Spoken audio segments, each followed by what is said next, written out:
Earlier, I asked each performer to tell me what word or phrase they hear in their head automatically pops in their mind when they hear the word Valentine's Day or love. And our next performer said, for him, the first word that pops in his head is Shakespeare. So please, help me welcome Timothy Blackton, everyone.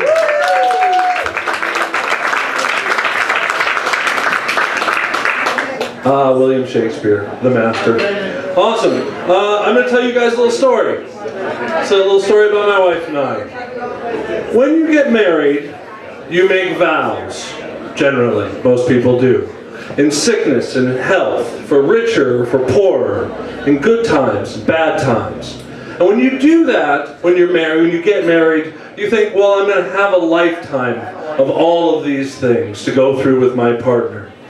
My wife and I, it happened for us on a weekend. What happened was, it was 2003. It was a really, really rough year. My wife got very, very sick, nearly died, okay? So we were recovering out of that. While she was sick, she couldn't work. I worked 4 jobs to maintain the mortgage of our little 2-story craftsman-style house, which, by the way, is 4 blocks from where we are. Okay, don't live there anymore, but it's just in this neighborhood. And it was 2003, and it was in November, and she was getting healthier, and she was back at home. She hadn't been living at home, she was so ill. Back at home, and on a Thursday, November 6th, I had to put my dog down. I said, oh, I know. And so you get tested. You get tested real early, we did. We were 3 years into our marriage, the dog died, she nearly died, and it was really rough. 2 days later, we're sitting up in our second bedroom, which was our TV room, because I was an arrogant prick at the time and didn't want a TV in my living room. So we were up in the second bedroom, which was painted red, hence the name The Red Room. And we were mourning the loss of our dog, and we were sitting in front of the TV next to a space heater, because it was an old house, and the power goes out. Boom! And I turned to my wife and I said, well, looks like I gotta go downstairs and fix the breakers, but first I gotta pee. So I walk out of the red room, and I turn the corner to the bathroom, and I take a leak. I come back into the red room, and I look out the window, and there are flames shooting out of the eaves of the house. So now, my wife had nearly died, the dog was dead, and now I have a house fire I'm dealing with. And I look at my wife and I say, get out of the house is on fire. Now my wife, recovering from her illness, had very bad feet. She moved that day, holy cow. She flew downstairs, grabbed the cell phone that we had, because at the time, 10 years ago, we had 1 cell phone, and tried calling 911 in the front yard, and I grabbed the house cordless phone and went to the backyard to look at the fire that was engulfing my house, and I called the fire department and I said, please could you get here, and that would be swell. And they said, we'll be here in just a few minutes. I go to the front yard, my wife is gone. I have no idea where she's gone. I see the fire truck come down the street, I direct them into my house, I tell them where the fire is, I'm rational, I'm calm, I'm pretty well put together. I'm a stage manager type, it's just sort of in my nature, right? I don't know where my wife is freaked out too, I have no idea. Fire department shows up, they start tearing into my house, because when the fire department tries to save your house, they do 65% of the damage in saving your house. True story. It's not a joke, but it kind of sounds like it. But they go in and they break open windows and they got it under control pretty damn fast. But in all the chaos of the fire department, I realized my wife is next door at the neighbor's house. The neighbor comes out and says, your wife's inside here, she's freaking out, she doesn't want to see any of this. I'm like, I could understand that, I'll deal with this.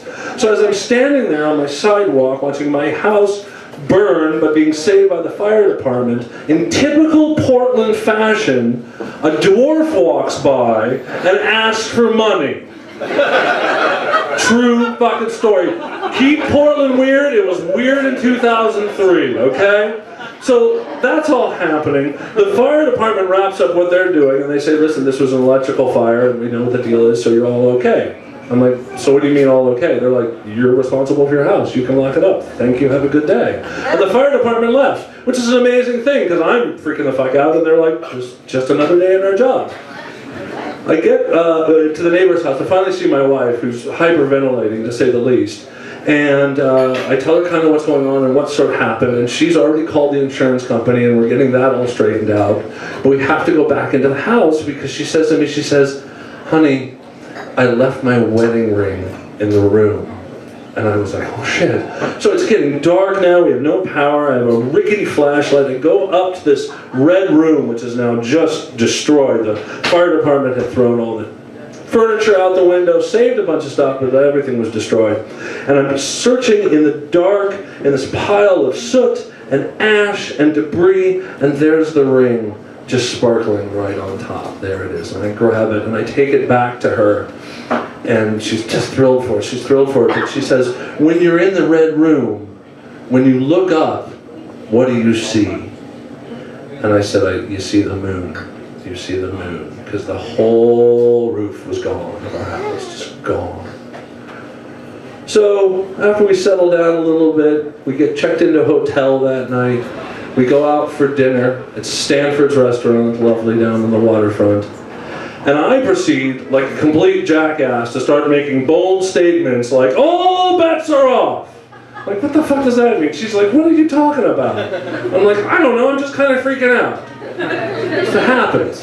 So over the course of the next few months, we would find each other both kind of freaking out. You know, you have your moment. You were like, I am falling apart, and I need you as my partner to hold me up. And that's a beautiful thing when partners can do that for each other. When one person's falling, the other one's going to pick them up. But what we were finding out in our little life was that at that point, sometimes I'd be losing it, and I would turn and I would look at her, and she's losing it. So we're like, fuck, what do we do? This is how we deal with this. We wanted to have little signs that just said coping, and you could flip it over and just say non-coping. You know what I mean? So you can just let your partner know that that's how you're feeling. And that's what it truly is about. Marriage. We've been married now over 13 years. We were tested early. I think we passed. It's a commitment. Thank you very much. I've been for watching.